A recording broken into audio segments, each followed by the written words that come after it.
Hey, salut les loulous, comment que ça va? J'espère que vous avez passé un bon dimanche.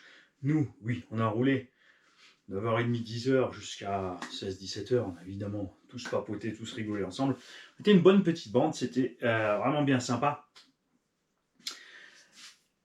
Et nous avons plein de choses ici. Tout d'abord, j'ai commandé les ventilos. Ceux-là, vous les connaissez, à 4 fils. Comme je vous l'ai dit, vous branchez le noir et le rouge. Et vous avez la VMAX du ventilo. Ces ventilos sont efficaces. J'en ai sur le Arma. Quand on les fait tourner, on sent une petite résistance comme ça.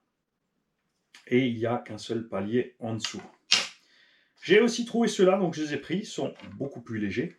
C'est intéressant parce que j'ai jamais été fan de ces gros ventilos à cause du poids. Côté, ils sont efficaces. Plein de gens les utilisent. Il serait peut-être une fois de temps de les tester, n'est-ce pas? J'ai trouvé ceux-là qui sont par contre à 2 roulements. Bien sûr, ils sont affichés beaucoup plus cher. Je vais profiter d'une promotion. Et là, on a 0 résistance et on est sur roulement à billes avec déjà 2 fils. Nous testerons donc ceci. Alors, la marque, c'est Kaizu. Double roulement à billes, 24 volts. Parce que oui, c'est pour brancher direct en 6 ou en 8. Si ça tient dessus, ça doit tenir 8. Et sinon, ça fera pfiou. Et ceux-là sont en 12 volts, consommation 1 ampère. Donc les autres, en théorie, devraient consommer un peu moins. Si quelqu'un d'entre vous a cramé sur son Gorgon ou de la gamme Gorgon, son combo, et qui ne veut pas encore passer sur le brushless, faites-le. Moteur brushless 36-50. Alors oui, on a dit l'idéal c'est un 60 pour les câbles, mais tu peux rentrer un 36-50 ou 52 qui ont les câbles qui sortent par derrière, ou enlever le cache. Je vais te montrer. Tout simplement sur le cul du moteur. Bouge pas.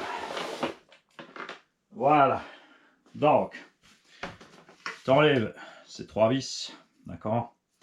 Ça, tu glisses en arrière et tu le passes par-dessus le fil, tu remets, parce que ça se retrouve complètement intégré dans le châssis et vers l'arrière. Donc les chances que quelque chose rentre sont vraiment très petites. Et là, on a mis donc le combo du 10TT 2.0 au petit à Cédric pour lui faire plaisir, parce que évidemment, il avait justement ce petit granit là, gros, avec lequel il y a eu plein d'ennuis, puisque en fait, il s'avère que il est tombé sur la série pourrie avec les diffs pourris. Bien sûr, Arma n'a rien dit à ce sujet. Et les Arma fanboys, bien sûr, ils se la ferment. Comme toujours, mais 25 € par diff plus 6 € de frais de port. Il est au deuxième jeu de 2 diffs. Mais on va finir par ça. Avant que je m'étale là-dessus. Donc, 4000 kV avec le pignon d'origine en 2S, ça va super bien. Franchement, autonomie, le petit, il a dû rouler 1 heure avec une 5000. Et quand je dis 1 heure, c'est rouler, parce qu'au total, il a fait 2 heures, mais il a dû rouler 1 heure. Hein. Donc, assez sympa pour une autonomie, pour pas être trop puissant non plus dans le grom. C'est vrai que j'ai mis 36-60 avec 3S, puis 18, on a envoyé le bordel à 90, c'était funky, mais restons un petit peu pneus sur terre pour les ptios. D'accord? Ça vient après.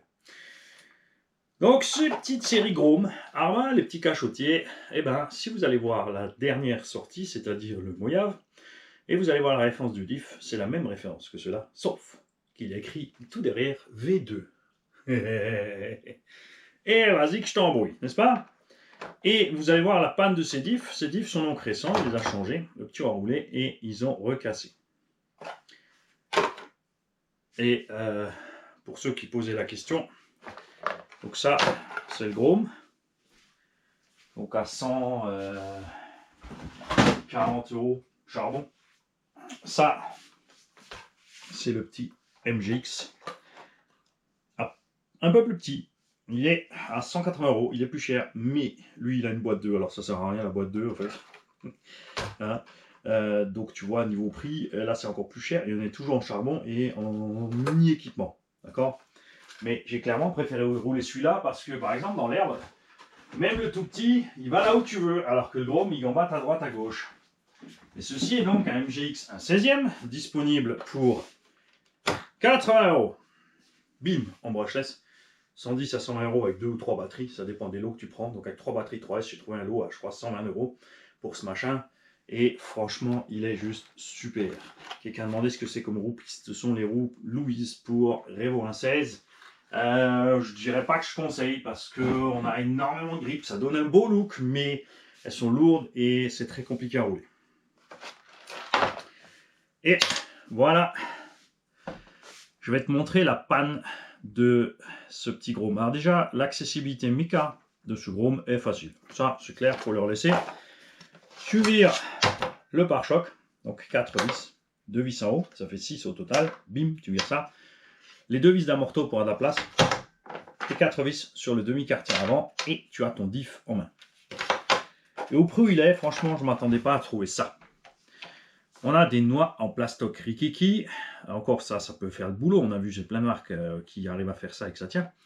Et ici, on a des petites vis en M2. Et ces vis, quand j'ai sorti le diff, il était entier. Comme ça. En pressant dessus, il fonctionne. Mais dès que tu tires, il ne fonctionne plus. D'accord? Les noix sont vissées à l'intérieur. Ils ont voulu se prendre pour Traxxas. Sur un mini engin comme ça, c'est inutile. Surtout que c'est super inutile vu que tu ne trouves pas les pièces détachées. À quoi ça sert d'avoir un truc entièrement démontable, facilement, si tu ne trouves pas les pièces détachées? Alors peut-être que ça avec le monde encore avec les cardans, je ne sais pas, ceux qui savent, vous me dites. Donc ça, c'est en ferraille, c'est bien. Mais le carter, regardez, ça, c'est quelque chose de pas courant. Et ce qui se passe avec ces mini-vis, c'est que je me suis dit, je vais les resserrer un petit peu. Ben en fait, c'est précisément là où ça lâche. Ces vis s'arrachent et le diff s'ouvre sous la pression, en fait, des pignons et satellites qui tournent. Ça s'ouvre comme ça, clac. Et c'est fini, ça fait rrt, et c'est fini pour tes diffs. Alors si tu t'arrêtes tout de suite, peut-être que tu peux encore passer toi-même. Mais alors là, il va falloir percer à 2,5 dans la ferraille. Là, tu touches pas et tu mets ta 2,5 dedans. Il faut en avoir des 2,5. Et est-ce qu'en mettant des 2,5, ça va sauver l'histoire? Donc ceux qui ont des V2 et qui ont déjà ouvert les V2, s'il vous plaît, dites-nous s'ils ont changé ça par de la ferraille, si c'est du plastique, ou ce sont des vis plus grosses ou quoi que ce soit. Mais ceci est donc la panne. D'accord? Ça s'arrache, ça s'ouvre sous la pression. Et c'est Mimi Serrara, c'est la même merde. Résultat donc des courses, 140 €. Casse d'un diff, tu prends un diff, plus 6 € de frais de port. Deuxième diff, tu recommences la même. Donc tu as déjà 160 €, tu es à 200. Et là, rebelote. Donc on serait, bon là t'achètes les deux, ok, je veux bien. On va dire à 250 balles. Pour quelques mois d'utilisation, ça fait mal. Hein? Le Ptio, vous allez le voir rouler avec le Grom avec nous dans les vidéos qu'on a fait hier, justement dimanche. Pas le Grom avec le Gorgon 2S en brushless. Donc déjà, il ne s'attendait pas à ce que ça marche tellement mieux. Alors, c'est pas que ça marche tellement mieux. Le charbon, il va rouler, il roule en théorie à 35, je pense. Ouais, quand il est neuf, il atteint peut-être à 32, le temps que ta lipo soit, ta NIMH soit rodée et ton moteur. À certains moments, tu vas atteindre 35, peut-être certains moments chronométrés à 37. Waouh! Avec le brushless 5 à 4000 kV, le pignon d'origine, une 2S 5000, le bordel, il est à 50 à peu près. On va dire entre 45 et 50, c'est déjà plus sympa. Surtout qu'il a du coup un vrai freinage. Freinage qui se contrôle super bien d'ailleurs, avec le combo du 10TT 2.0. Et autonomie, c'est pas 10-12 minutes, hein, c'est vraiment méchante autonomie. Et sans chauffe, sans rien, tout ça. Je vais donc me pencher dessus. Il y a RCAWD qui m'a contacté à ce sujet. Il m'a dit, est-ce que par hasard tu as un Grom parce qu'on veut faire des pièces, on a vu qu'il y a des soucis. Et après Arma est non, tout va bien. Ouais, si les équipementiers ont trouvé des soucis, quand même. Parce que je veux dire, vraiment, je sais pas, moi je suis vraiment, je sais pas, je suis pas contre ces petits Grom, mais je suis pas pour. Je suis pas pour face à la concurrence chinoise qui a montré qu'elle sait maintenant faire mieux. Peut-être il y a 4-5 ans en arrière, ouais, tu prenais les premiers double toy, les trucs comme ça, c'était foireux. Mais je veux dire, au même prix, pareil, tu peux avoir ce buggy double toy. Alors ça ressemble pas à un Monster, c'est sûr. Par contre, il va te mettre une pilule à ton Grom. Et niveau solidité, il a rien à brouiller celui-là. Hein? Donc posez-vous bien la question, c'est vrai, achat bidule et tout. Mais quand j'ai vu le prix de ces pièces, quand j'ai vu qu'un diff coûte entre 25 et 30 €, c'est pas possible. C'est une blague, c'est le prix d'un diff au bas un 8e, 35 €. Et tu te dis, non, qu'est-ce qui va pas? Et vraiment, ils ont... hein, ils veulent bouffer du pognon, ça c'est sûr. Mais c'est moche quand c'est pour les petits. Quand c'est pour les grosses bagnoles et quand on fait n'importe quoi avec nos caisses, ok. Mais sur des petites bagnoles pour entrée de gamme pour les petits hauts, là, je suis vraiment, vraiment contre cette histoire. D'accord? J'ai oublié qu'avec le combo que je t'ai parlé tout à l'heure, il y a la radio aussi. Donc, je vais la mettre là. Pareil, c'est un petit châssis sans combo et que tu veux mettre en route. Alors certains vont me dire, ouais, mets-le dans la pistarde que tu as reçue. Ouais, mais là, j'ai déjà un 4 tours et demi, 3 tours 5 même. Donc 7800, 9000 kV par là. Ça va être mieux, ça va être mieux. Bref, calme-toi, man, calme-toi. Et nous avons ici une Gen6 60C 5000. C'était une 4S. J'en ai fait une 2S. Et ça, c'est ce qui reste. Alors, une 2S de ce genre, quand tu as bricolé ta batterie, ne la vends pas, ne la donne à personne. Roule-toi avec. Ça, au moment où il arrive quelque chose, tu sais ce qui se passe. Surtout, alors si tu es quelqu'un qui panique, ne fais pas ça. Quelqu'un comme moi, c'est sûr. Alors, soit je vais me marrer, je vais filmer tranquillement. Et je vais aller pépère à la voiture, sortir la batterie, ça se passe bien. Je saurai ce qui se passe quand ça fume. Tu vois ce que je veux dire? Je crois que je l'ai montré dans cette vidéo que je ne suis pas du genre à paniquer. Ce qui est arrivé à cette batterie, c'est qu'elle a été reniée par une couronne. Cette batterie était... c'est comme dans l'opération Coronel Vif. Elle est en rodage, mais elle est toujours neuve.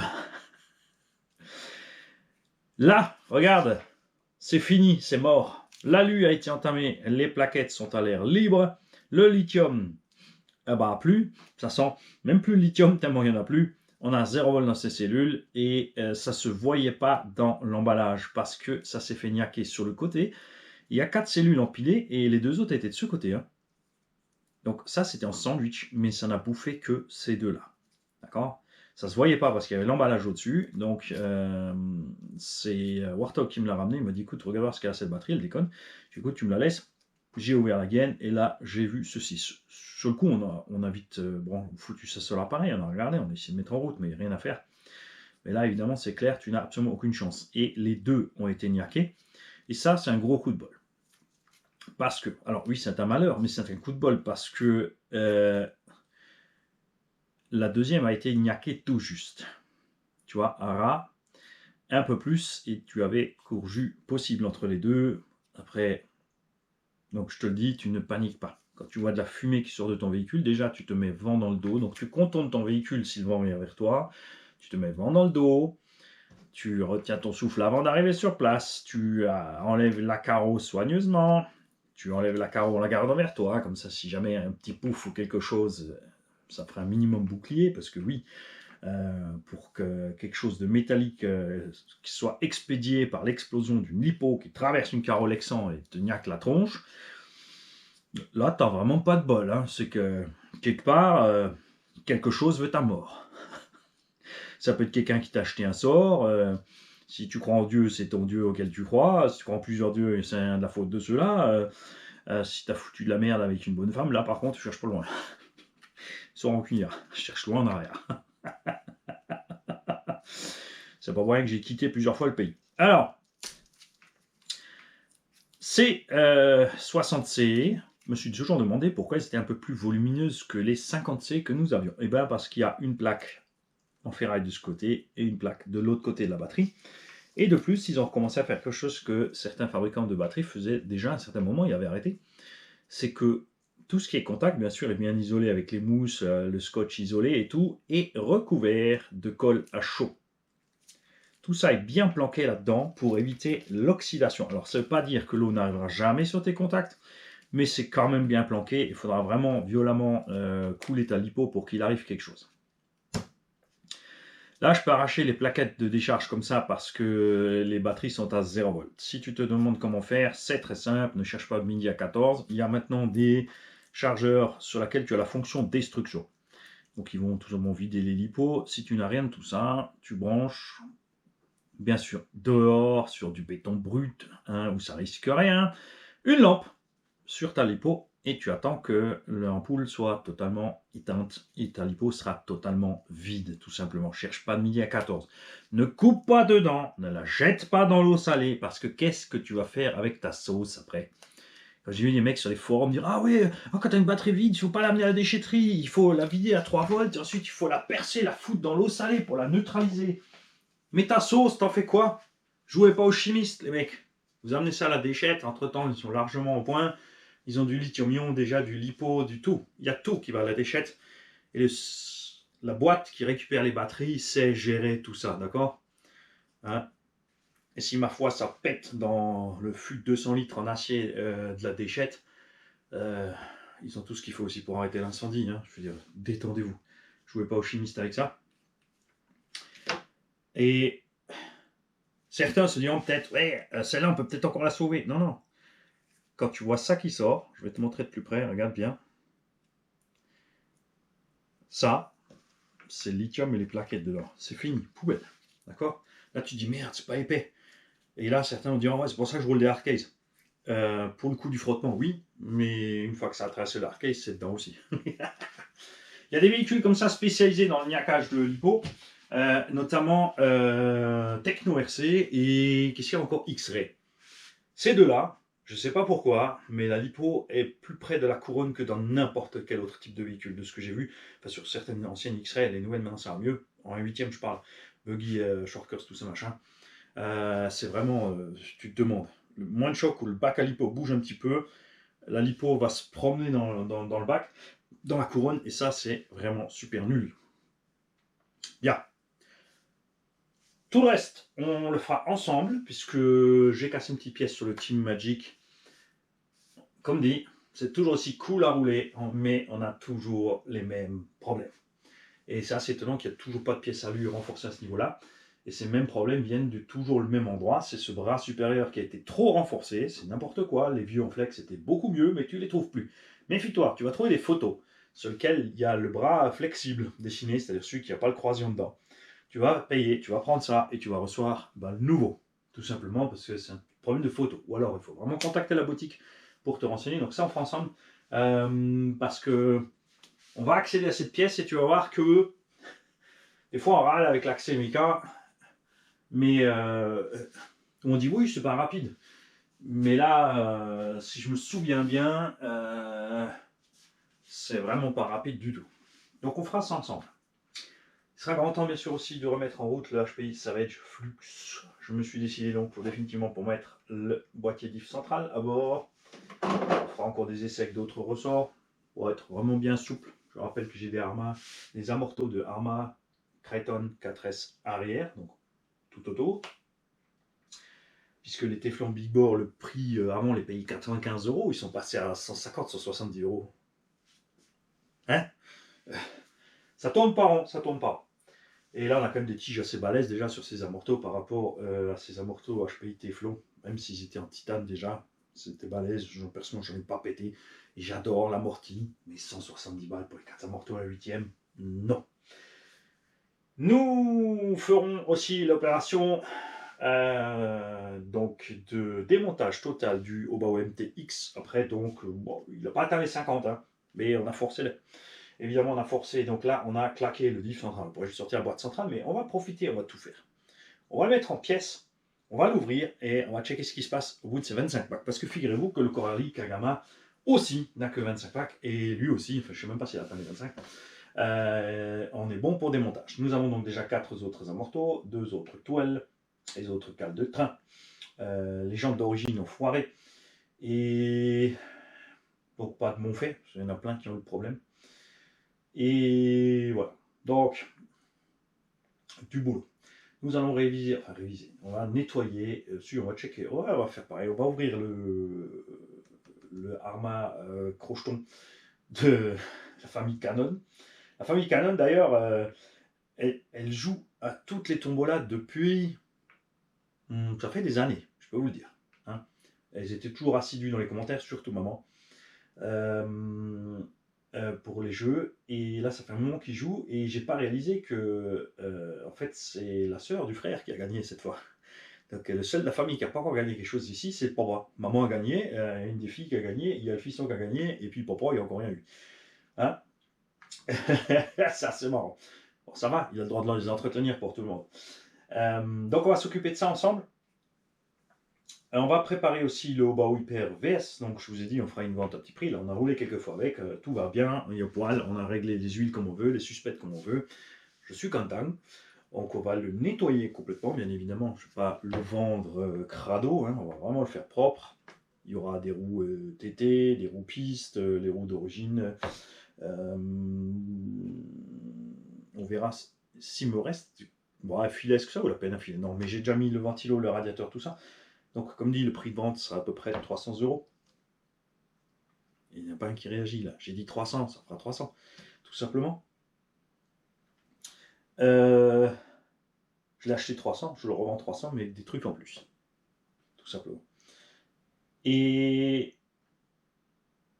Qu'est-ce qu'on avait? Qu'est-ce qu'on avait encore? Le Team Magic aussi était avec nous. Là, c'est pareil, on est bien.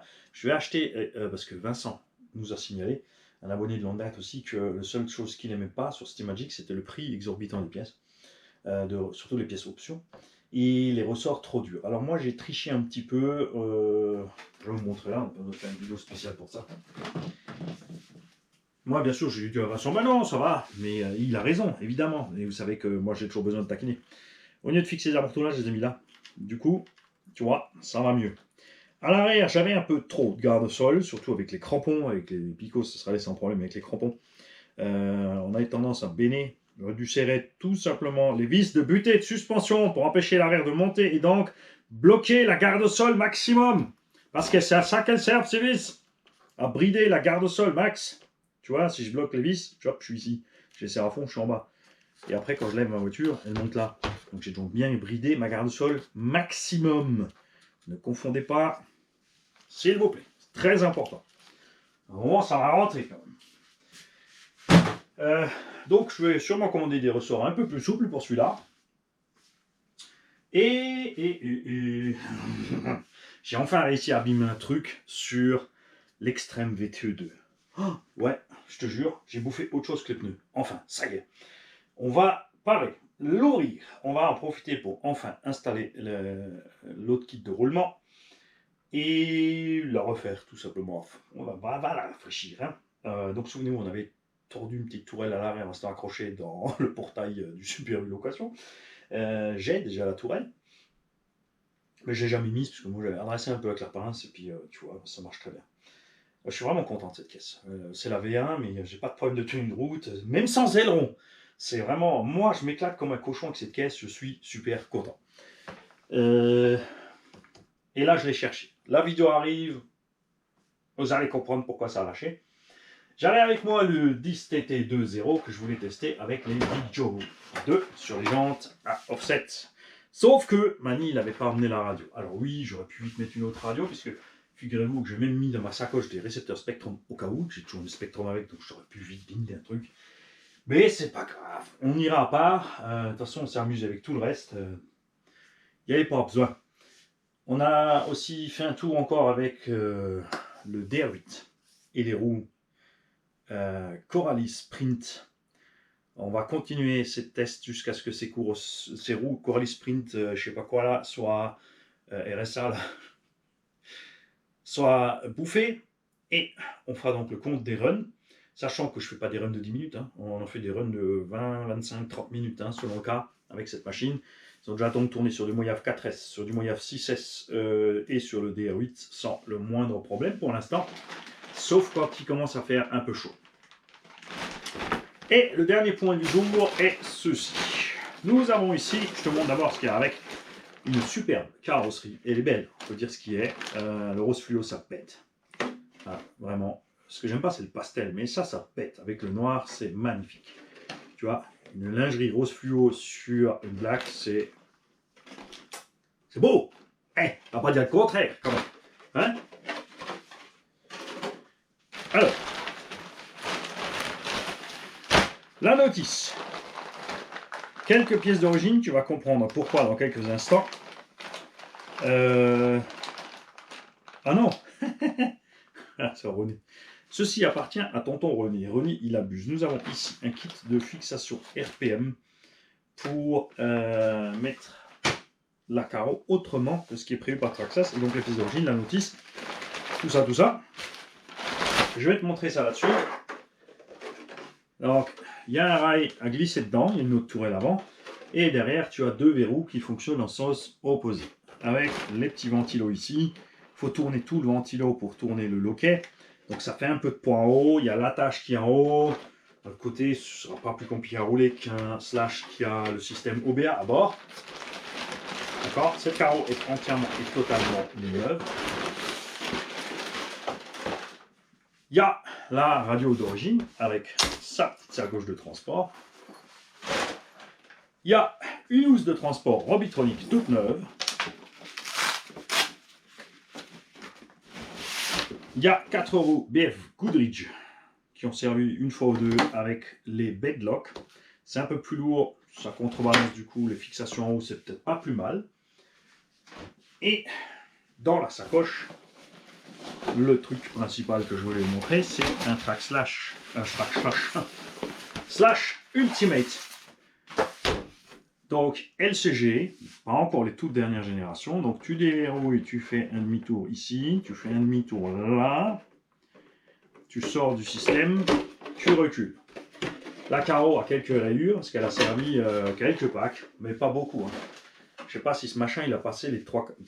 Je crois qu'il a roulé le plus. Vous l'avez peut-être vu sur les vidéos avec nous sous le pont d'autoroute à Haute-Marsheim, d'accord. C'est là qu'il a vécu le plus et ses pires moments, tout simplement parce qu'il y a beaucoup de caillasses là-bas, donc ça a poncé un petit peu le dessous. C'est donc déjà avec les triangles dernière génération renforcés, il a les cardans renforcés, il a toutes les pièces à lui, porte-fusée fusée, les pas inversés. Ah, il y a une biellette ici qui a été remplacée par René, l'Eminem 4. Si j'en ai en rab, je te la mettrai encore, comme ça tu as toutes les bielles d'origine. J'en ai peut-être encore qui traînent. On a déjà bien sûr le Villignon avec le petit R après la ref qui est le moteur 4 pôles avec le variateur 4 pôles. La différence c'est que celui-là il a 3 condensateurs. Normalement tu ne trouves plus de 2 pôles. Il y en a peut-être encore 2 ou 3 ou quelques-uns qui traînent. Donc tu fais attention si tu achètes d'occasion. Si tu n'as pas les condos dessus, c'est un 2 pôles. Donc c'est un très vieux combo ou un très vieux slash. Bien sûr le tube alu, l'entraînement ferraille, le slipper dessus. Les premiers Ultimate étaient quand même livrés avec le slipper et le diff posé avec. Là ils ont économisé sur les diffs, par contre ils ont ajouté les amortos GTR avec les tiges titane. Il y a les barres stab, trop serré d'ailleurs. Devant ça va. Voilà, c'est un peu juste, mais ça va. On a la télémétrie sur celui-ci, donc le voltage de ta batterie. Les tours minutes directement ici pour estimer la vitesse. Donc attention, si tu changes les pneus ou le rapport de transmission, il faut le dire au système. Le système RPM Superflex, donc pour mettre la carreau dessus. Bon, ça ne va pas être si lourd que ça non plus, l'un dans l'autre. Après, ils ont peut-être mis beaucoup sur la carreau quand même. Je sais pas, ils ont cherché le midi à 14 chez RPM là. Ils ont fait un peu mucho quand même, hein, de cette histoire. Voilà. Donc, comme tu vois, un simple coup de soufflette suffit à le nettoyer tellement il a roulé et servi. Pour remettre la carreau, le plus simple, c'est que tu te mettes à l'envers et que tu passes tes mains. Parce que le système est flex, hein, donc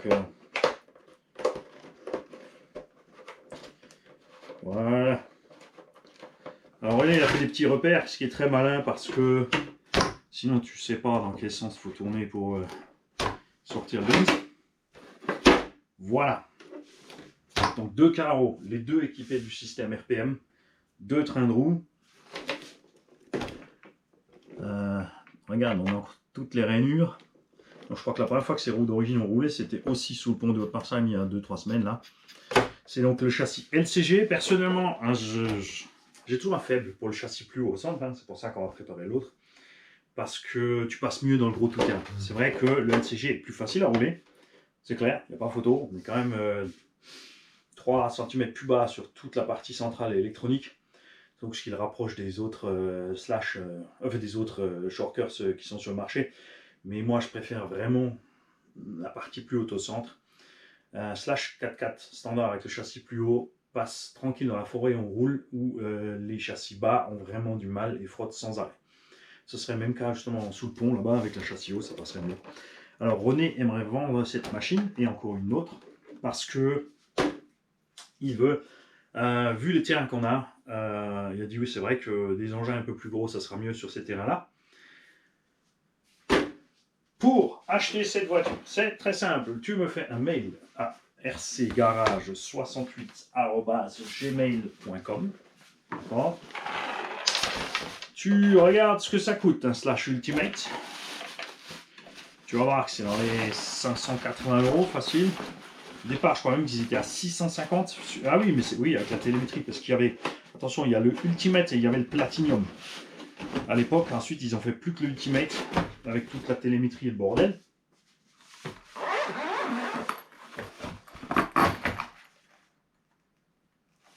Moi,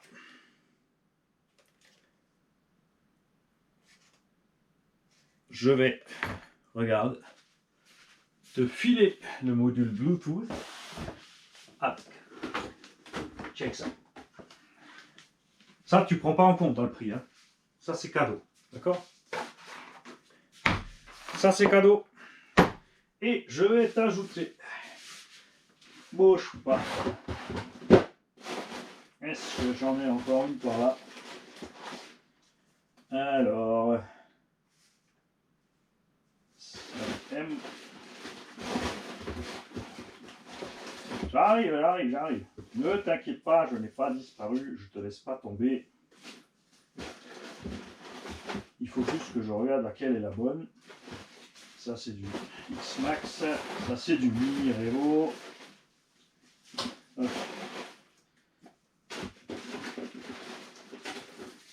Voilà. Je t'offre une housse de protection. Ok. Pour Flaf 4x4. Le petit velcro pour la fixer. Je te mets ça là-dedans. Donc tu sais que ça coûte 650 la version Ultimate avec la télémétrie. Tu sais qu'une carreau ça coûte à peu près 60 balles. Le système RPM il doit être à 25 €. Il y en a deux. Donc, tu vois un peu prix le total. Comme dit la housse et le machin, c'est offert. Et un deuxième train de roue. Donc ça c'était les Baja TA Carrière 2. Donc c'était les Proline Split 6 alors. Avec les bedlocks. Admettons que c'est le matos de Ali, il y en a quand même pour 30 €. D'accord. Donc en gros, tu es vite à 850-900 balles de matos. Hein. Il n'y a pas le carton d'origine, mais t'as la housse. Je vais faire ça, donc ça se casse la gueule. J'ai pas regardé, est-ce qu'il y a le ventilo sur le. Il n'y a pas encore le ventilo sur le moteur. Ne bouge pas. Ne bouge pas. Ventilateur. Trop gros.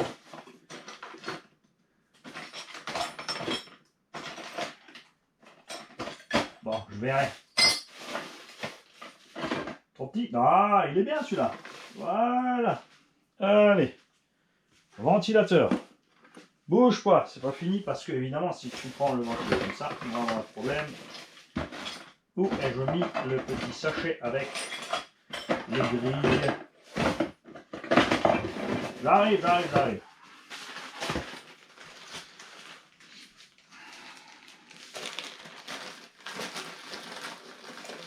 T'inquiète pas. Alors, la tonton Vomaltine, il m'a imprimé plein de grilles. Ok. Yes. Nickel. C'est fait. Ventilateur et dissipateur. Donc, un échangeur RR. Un refroidisseur. Et on peut quand même appeler ça un radiateur. Mais ouais, parce qu'un radiateur, ça ne veut pas dire que ça marche avec de l'eau. Voilà. Donc tu me mails rcgas68@gmail.com et tu me fais une proposition de prix que tu estimes être correcte. Alors tous ceux, je sais, il y en a plein. Ah mais dès que c'est des balais qu'on a roulés, ça vaut la moitié du prix. Alors toi, tu continues ton chemin et tu vas chercher ton bonheur ailleurs. Et tu verras que je pense que ça fait des années que tu cherches et tu n'as toujours pas trouvé. Et parce que accessoirement, ce qui est très drôle, alors il y en a de ceux-là qui font aussi le jeu de l'autre sens. Hein, c'est que dès qu'ils ont utilisé un truc, c'est pareil, ils le vendent à moitié prix. Dès qu'ils ont utilisé plus, c'est que c'est usé, ils le font vraiment pas cher.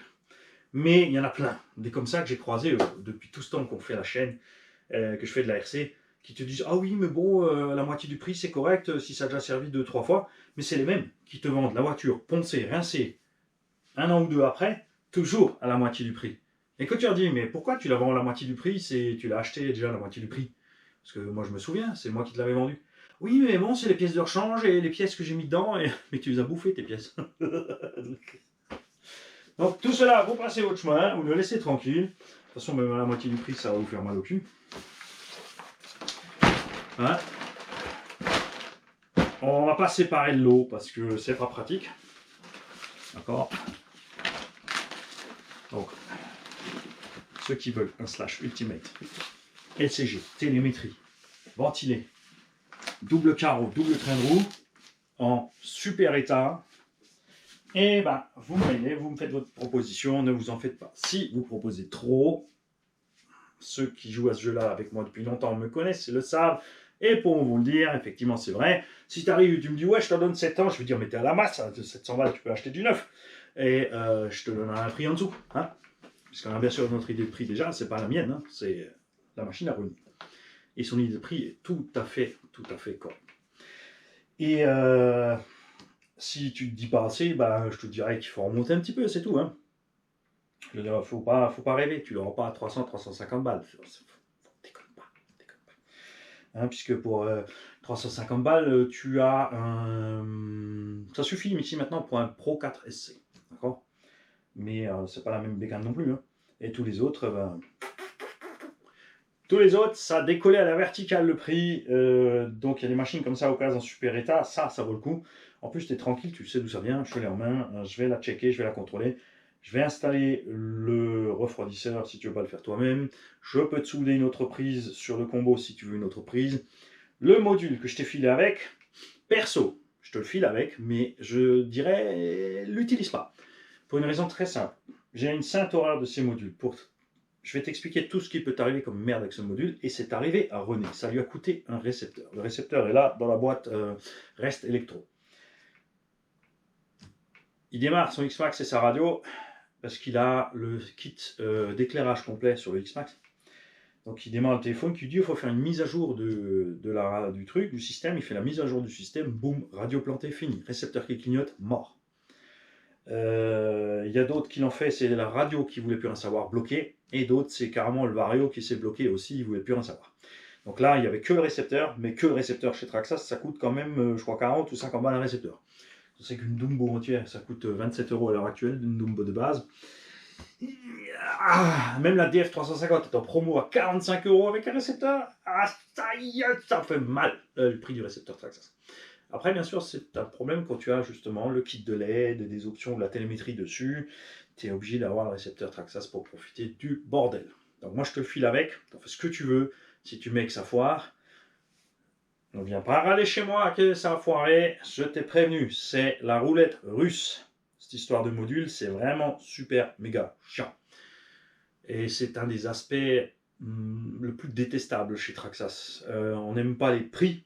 On n'aime pas cette histoire de mise à jour et de modules, et on n'aime pas leur façon de faire à l'iPhone où ils font tout propriétaire, les prises, les machins, les bidules, et si tu changes ci, t'es pas garanti, si tu changes ça, t'es pas garanti. Ah, mais ça a foiré pendant le truc, t'as peut-être coupé la radio, on ne sait pas. Si t'es en garantie, tu remplaces les pièces, mais dès que t'es en garantie, oh, je te jure, t'as envie d'aller taper. Hein, voilà. J'attends de vous tous ceux qui roulent des Groms là. Oh, en France, ça va encore, je pense. Il y a quelqu'un qui a acheté, c'est quelqu'un qui a acheté, j'ai trouvé ça sympa. Et puis c'est disponible tout de suite, c'est dispo dans les boutiques chez nous. Mais il faut savoir que MGX vient de plus en plus. J'ai déjà vu 2-3 boutiques maintenant en France qui font MGX et compagnie. Donc ça commence à venir parce que ces engins, alors ils sont fiables par rapport à leur prix, hein. Restez sur Terre. Si tu prends un buggy WTOY indice comme ça et tu l'expédies comme nous on expédie l'X-Max sur les rampes, ne t'attends pas à des miracles. C'est sûr qu'il y a un truc qui va lâcher. X-Max aussi, on les claque. Ah, tu l'as envoyé dans le pont, il est parti sur les roues. C'est vrai, mais ça c'était de la chance. Pure chance. N'oubliez pas d'arrêter vos roues avant les impacts. C'est très important. Et qu'elles soient libres aussi et plus freinées. Donc j'y vais, tu me mails pour ce slash. On en discute. Ça se négocie, il faut papoter, hein. Voilà, c'est comme ça. Hein. Et si tu es sûr de trouver un slash avec tout ce matos dans le même état, à 300-350 balles, ben prends-le. Et ensuite, tu m'envoies les photos et la preuve d'achat. Je suis pas con non plus. Il y en a toujours des fois, ils te font ça aussi. Hein. Ils disent ouais, mais je l'ai vu là, 250 en promotion. Ben, achète-le. Ah ben il y en a plus. Ah, pas de bol. Allez, GoPro arrêté enregistrement. Je parle trop vite, tu parles trop vite, Manny. Déjà, elle comprend que le GoPro arrêté en.